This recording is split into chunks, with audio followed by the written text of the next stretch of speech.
Thank you. All right, let's start today's class. And it has to do with verbs. We finished with verbs the last class, and we'll continue with verbs this class, and that will be it. Okay, regarding morphology at all. Let me see the manual so that I can see the manual with you, along with you. Let me know when you can see it. We can see it. Very good. Yes. We're going to discuss auxiliary verb types in English.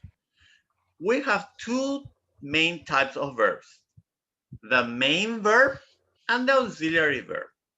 Auxiliary verbs are helping verbs.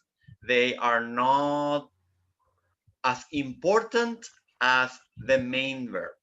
If I say I am writing, writing is more important than am. If I say I have typed a letter, typed is more important than have. So have is the auxiliary verb and type is the main verb. So we need to distinguish between these two verbs, the main verb and the auxiliary verb. When you do a morphological analysis, you need to write auxiliary and you need to write verb, V for verb, yes, meaning the main verb, okay? It is very important that we make this distinction because next year in syntax, you will be analyzing full sentences and we need to distinguish between both of them, okay? To group words into subject and predicate. Some students who do not distinguish between auxiliary, they put the auxiliary with the subject and the main verb with the predicate, for example, and that's very awkward, very weird. Okay, so we need to distinguish between these two. That is regarding auxiliaries. Now, English has a limited, a restricted number of auxiliaries. Thank God. Yes. We have the passive be, which is used in passive constructions. Notice that in order to make passive voice, we always need the be thing. So was produced, is produced, etc., etc. The tense is irrelevant, but the construction is be plus the past participle form of the verb. The door was opened. So was is the auxiliary verb, the passive be. Okay, or the door will be opened. So will be is the passive be. We have, on the other hand, the progressive be. When we use present continuous, we have progressive be. Yes, and we have is writing, is speaking, was listening to music, etc. So was, is, all of those are progressive be. We distinguish two be now. The first be is passive, the second be is progressive, but the verb is always be, is the auxiliary to be. What is that noise? Is that me? Who has, can you turn your microphone off, please? Sabrina. Sabrina, turn your microphone off. Thank you. Okay, then we have the perfective have. Okay, perfective. What does perfective mean? An action accomplished in the past but retaining current relevance. Again, what does perfective mean? Something that started in the past and has an effect on the present and probably in the future too. If I say I have lost my wallet, that means that the wallet was lost before in the past and I still do not have my wallet with me. That is the perfective form. And what does English use to show perfective? It uses have. So it's called the perfective have.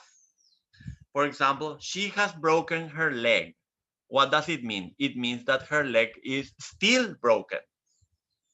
Okay. If we say she broke her leg, it means that probably she healed her leg already. Okay, so that makes a big difference in meaning. Other auxiliary verbs are the modal ones. We studied modal verbs before, yeah? So we know can, could, may, might, etc., etc. All these modal verbs are auxiliary verbs. Modals express permission, ability, obligation, prediction, etc., etc. Okay. And finally, we have another type of auxiliary form, and it's called the dummy do. Dummy do. Why is it called dummy? Okay, because it marks a question form or a negative form, but it doesn't have a translation itself. Do doesn't mean anything in Spanish, for example. Do you like cheese? How do you translate do? Pico. ¿Te gusta pico? El queso. Yeah. O pio. ¿Te gusta pio el queso? Pio would be a good translation for do, according to me. Oh my God. Yeah, in question forms. Yes. It's horrible. Do you work? ¿Vos, pico, trabajas? Yeah, it makes sense. How do you translate pico in Spanish? We don't have a translation for it. It's like do. Yes, it's a dummy do. It doesn't make the thing mean anything. It's just there. Yes. One thing that we can say about the dummy do is that it is used for emphasis. For example, I accuse someone of cheating in the exam, and I say, and the person says, I did study for my exam. I did study. So did, what does it mean there? Emphasis. Yes. Or I do like cheese. I do like it. Do means emphasis. Question? Someone said something? No, mister, yo Yeah. estudié.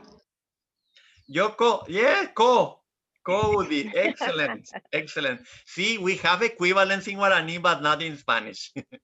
Yeah. Yes, Yoko estudié. Yes, the co is emphasis there.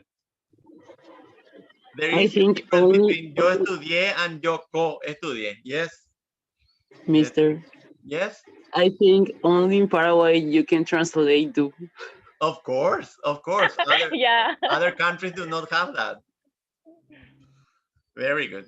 Another thing regarding auxiliary forms is that they can never be alone in a sentence. That's very important. Auxiliary forms are never alone in a sentence. We cannot say, look here, the expression, I would a new job. You should a new car. She must crazy. Notice that the auxiliary verbs need a main verb next to them. Yes. But the opposite can happen. Main verbs can be alone or with an auxiliary verb. They are independent. Yes.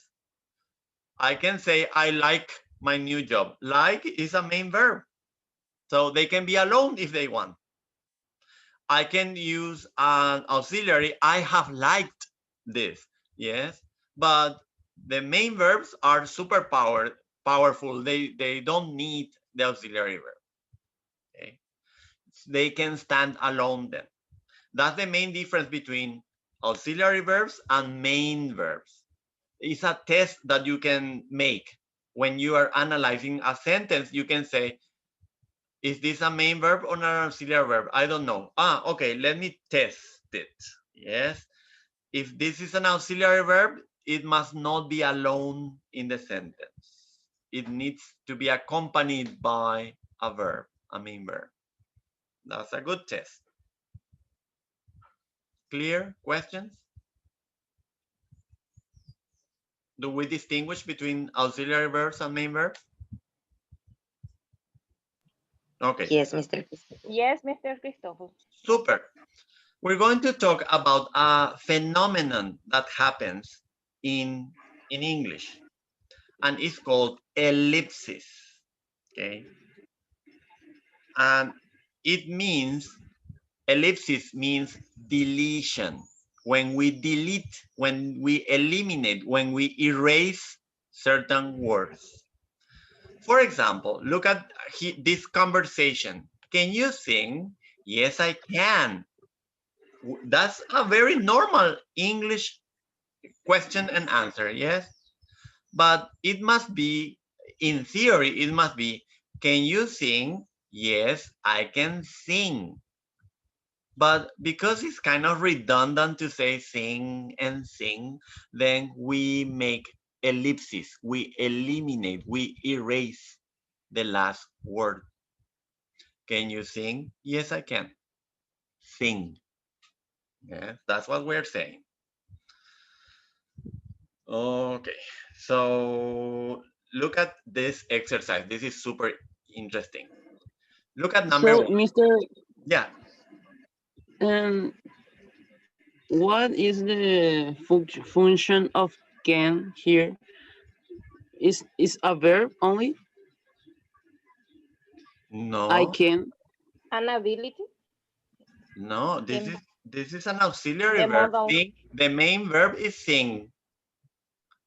This is a Yes. modal verb. Can, Modal ability, verb. showing ability. Yeah, it's a modal verb showing ability. The function is showing ability. Very good.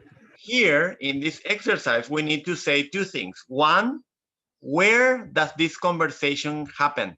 In which context does it happen? In a restaurant, in a school, where? And the second one is, which are the words that have been ellipted? Remember, ellipsis is to delete, to erase the word. Notice number one says, you wash and I'll dry. What? What is that talking about? Dishes. Very good. So dishes have been ellipted then. The dishes have been erased.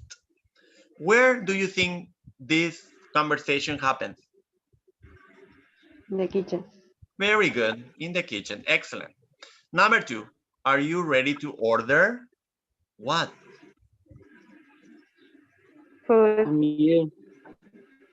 Alejandra? Order the meal. The meal Yes, the meal. Where? in the restaurant. In a restaurant. Very good. To order a meal in a restaurant. Excellent. Excellent. So notice that this is normal in English. We ellipse, we erase words. Number three, do you think what? I think. A thing, yes. Something, An right? idea. With an Something. idea, a concept, something. Do you think? Do you think it means are you sure or something like that? Okay. And where do you think that would happen? It could be anywhere, right? Yeah. Conversation in the classroom. Right, right, yeah. Number four, who scored? Game. Darling watching TV. Okay, the context will be someone watching TV, but what has been ellipted? Who scored? The team. The goal. No, no. Okay, Point I the mean, goal. yes, the goal. Who scored the goal? The goal has been ellipted. The team scored the goal. Number five, it's your turn to deal.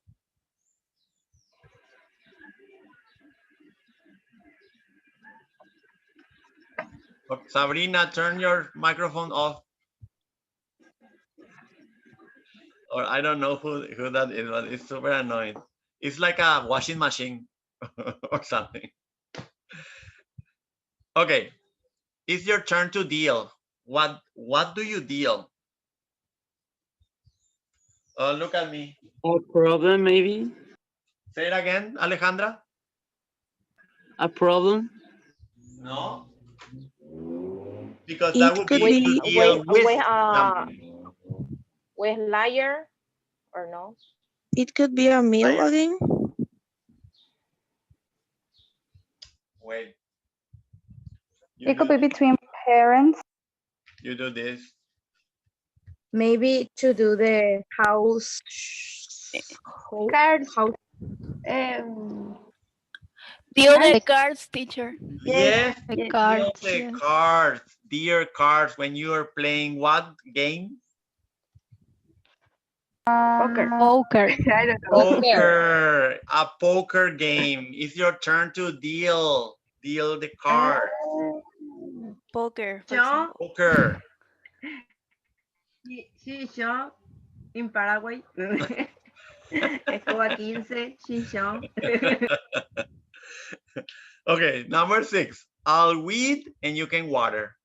I'll weed what? And you can water what? A tree, plants. The grass. Yes, you can water the grass, plants, and a tree. And what do you weed? A seed. No, The plants. no, no, poor plants, no. I don't know. The ground. Me rindo. Okay, you know these annoying plants that grow next to the plants that we have planted. Like I planted a rose and then annoying little plants grow next to it and we need to take them out. Yeah. Okay, Los yuyos. yes. How do you say maleza? Mala hierba. Oh, pea. Oh, pea. Okay, the Teacher, verb and the noun are the same. So I will eat the wheat. I'll weed the wheat. very good. Yes. And you can water the plants. Right? Like this. So you weed the weed in English. So to weed is the process of taking them out of the ground. Yes. And the weed is the noun. You weed the weed. And we understand why the process of ellipsis is important, right? It's super redundant to say, I'll weed the weed. It's too much. Okay, so they just say, I'll weed the garden, and everyone understands that. Clear? Yes, Mr. Very good. Now we're going to look at a different phenomenon called enclisis. Enclisis.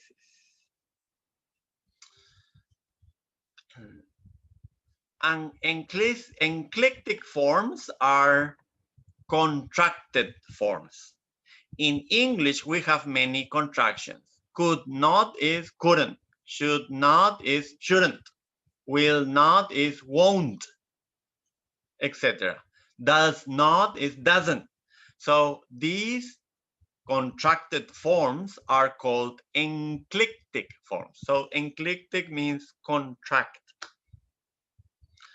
We also have Spanish enclisis, but how do we have contractions in Spanish? We don't have that. What would be a Spanish enclisis then? Enclitic form. We do not Vamos a have. tomar tere. Tere. En vez de Yeah, but terere. that is shortening more than a contraction. Pero contracting, I don't know. So if I remember implicit explained in classes before. You explained it was like escríbemelo. excellent. Wow, very good memory. Very good memory. Yes. When we combine 2 or 3 words together, me lo escribes becomes one word. Escríbemelo. And that's one. Like does not is doesn't. The same in Spanish. We combine words and make them just one. Apúntamelo, meaning Toma nota, right? Like this. That is an enclitic form in Spanish. Very good. Yes, you are right.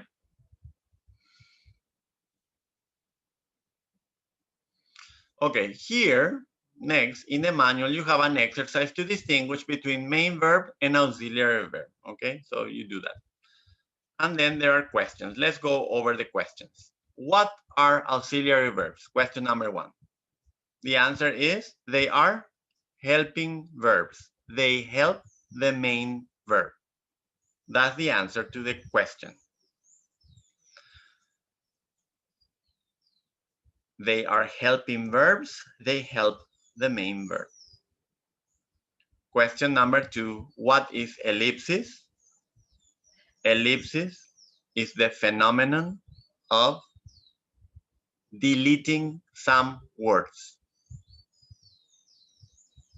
Ellipsis is the phenomenon of deleting some words. Number 3, what is enclisis? Enclisis is the phenomenon of contracting words. Contracting words. Number 4, what does progressive mean? It means continuous, in progress. Something that is going on in progress. That is what progressive means.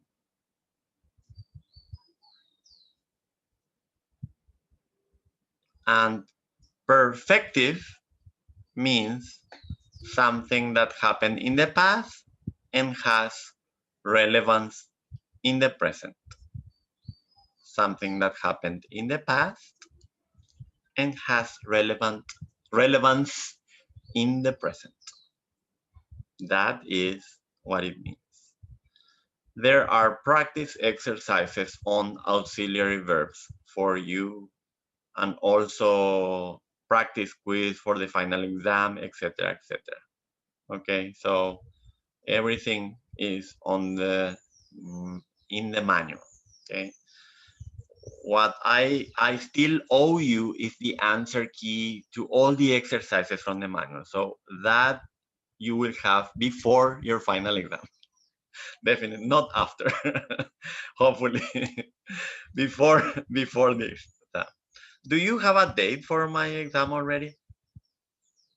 Yes. Yes, Mr. Christopher. Can you tell me? 26. Okay. Very good. November 26. Okay, I will put it on the platform then. And that will be it. Notice that Unit 3 was the longest. It covers nouns, adjectives, adverbs, numerals, prepositions, conjunctions. What else? Conjunctions and verbs. Determiners. Determiner. Determiners. Yes, determiners and verbs. And verbs was the longest of the lessons, I think. Okay. Mr. Yes. When we have to specify a word as determiners, we only have to put that or an article or his specific Just the meaning. general term that, only that.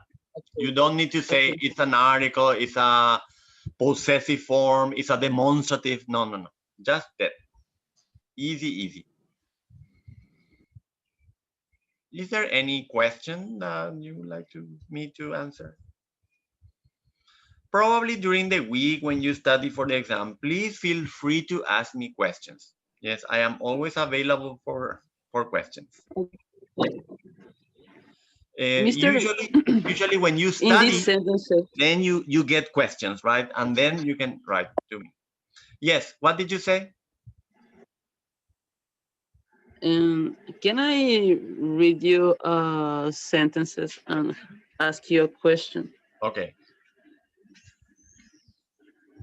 And the sentences, he woke up early in the morning because he had an early linguistic class. Because what will be?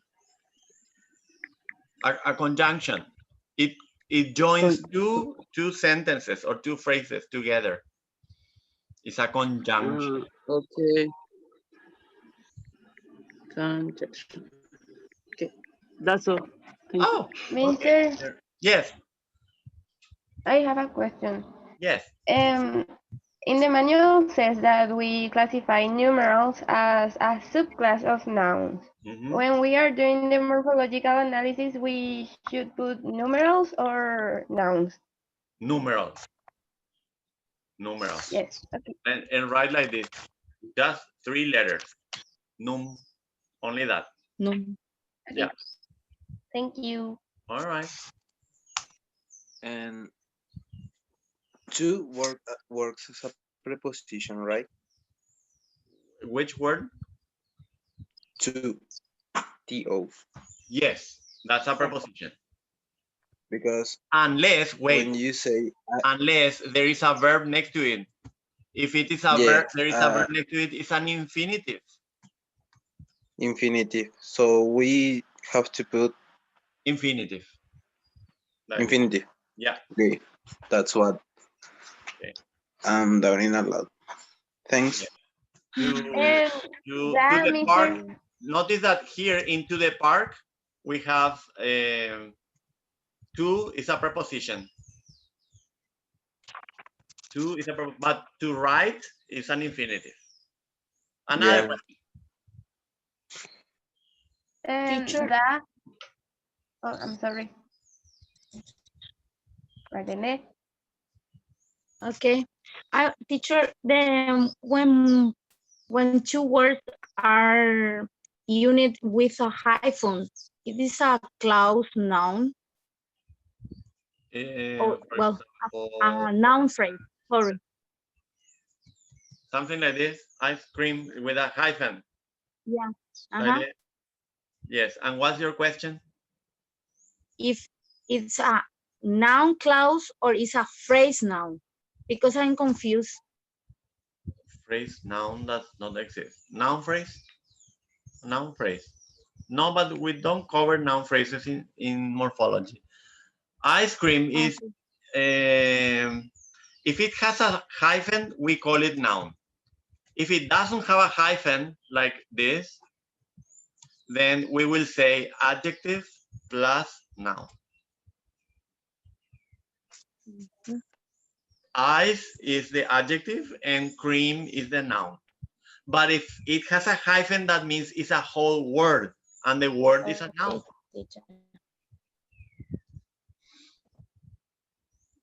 Yeah. Thanks. Any other thing?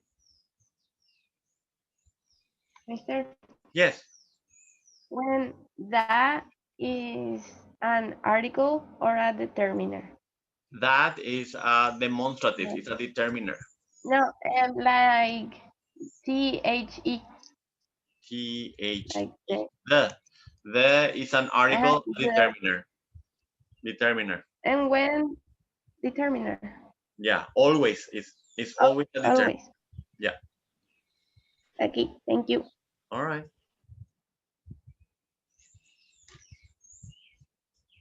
No more?